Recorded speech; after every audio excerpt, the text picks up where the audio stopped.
Hey guys, I'm John with Hops and Brews, and I have a very special beer from Parish Brewing Company, and this one just might be 4 times as good as the original.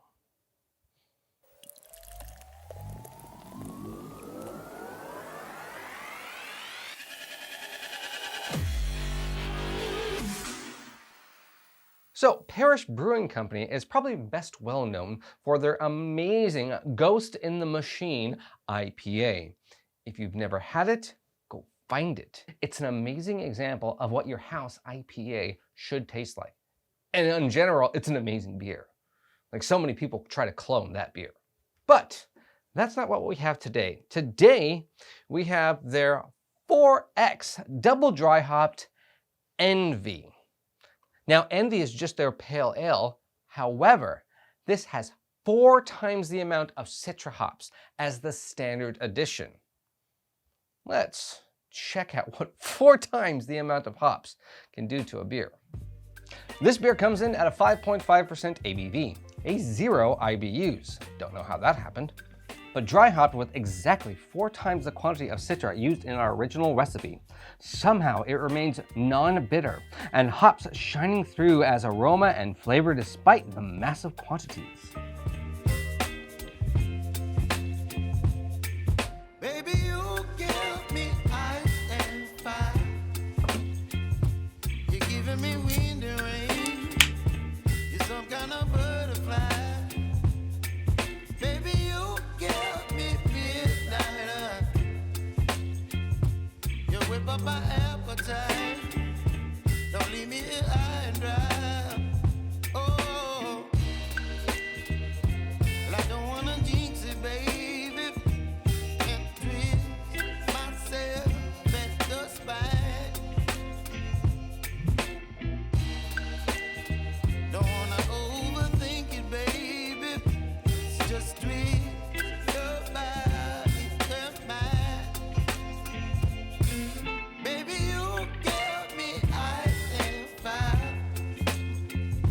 You're giving me wind and rain. All right, so let's see what a 4-timed double dry hopped Citra Envie tastes like. Now, to be honest, I have never had the original Envie. Now, I have had the Ghost in the Machine, and like I said, magnifique. If you can find it, get it. But something I did hear about this particular beer is it is supposed to be one of the best pale ales out there. Now, technically, this looks probably more like a hazy, and I'm betting the only classification between this and the IPA is, well, the hopping schedule. Also looks like the malt, but you know, yeah, it is still hazy and cloudy. Now, it is a very light looking hazy beer, but I can't see through it. It's dirty. It's, yeah. One of the things I will note is the head dissipated extremely fast. Makes me think there's a lot of acid in this, which early hazies usually did, gave you that acidy burn. Let's get into this. Aroma of Citra just explodes. And in all honesty, I could have smelled it while I was pouring it and just said the exact same thing. It's just a big, fresh, wonderful, if you love that Citra hop aromatic. A little bit of green, I like that. All right. Oh yeah. There's an interesting middle flavor to this beer. It's a very complicated beer, actually. There's a lot of levels to this beer. It's thin, let me put it that way. It is a thinner beer. At 5.5%, I'm not expecting a big, thick, chewy beer. But wow, the ride the hop takes you on. And there's also a ride that the malt build takes you on. It goes from extreme hoppiness right up front to then the malt kicks in and you kind of get this dry oatiness that takes over, but then there's some other malt that they're using that gives it a weird taste to it. And then the citric kicks back in, but it has more of that tropical notes to it. And then the lingering flavor is more like a mango lemon peel on my tongue. Yeah, you get this hop candy flavor to it. I wouldn't say bubble gum, but it's sweet. So you got a combination of the malt and citrus right away. And I wouldn't say it's like rye also in there, but there's just this bittering, weird middle section. And then after that, you taste a green hoppiness, citrus fruit, unripened mangoes, If you've ever had like a green version of these particular fruits, so they're a bit more earthy, a little bit bitter, but still have that burst of aromatic citrus in that peel. I'm not getting an acid burn, that's great, but you know, I haven't gone all the way through this. At 5.5%, I'm not really thinking there's going to be one. It is kind of an intense flavor for a pale ale, so you're gonna have to probably be one of those like IPA type guys that likes that bittery citrusy note with their food.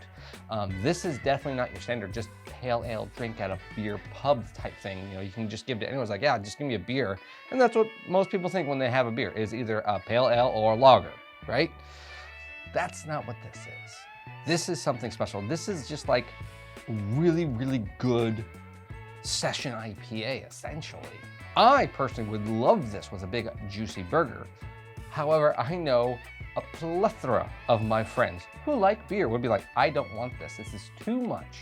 They want a lager. They want something easy to drink, you know, to complement the food. This, you're gonna have to dig for the particular type of food it would go. Like if someone orders a plate of nachos or something, this is probably not gonna be it. This is not gonna be the beer you're gonna wanna be drinking all night long. So if you're looking for a really great example of a session IPA, but it's not really a session IPA, it's that little step above it. Parish's 4X Double Dry Hop Envie.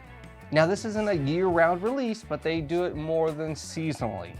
So keep an eye out for it. It's definitely worth a grab. It's actually a pretty decent price too. And it's definitely a great beer check-in to have a notch on your belt, or you might just get a badge or two from it. Cheers. Hey guys, thanks for watching this video. Remember, hit like and subscribe. Follow me on all my social media stuff. The links for those will be at the very bottom of the description. Have you ever had 4X Double Dry Hop Envie from Parish? Have you ever had their Ghost in the Machine? Have you ever had their regular Envie? Let me know in the comments below. What is your favorite Parish beer? Again, mine, Ghost in the Machine. It's obvious. It's an amazing beer. Let me know. See you guys.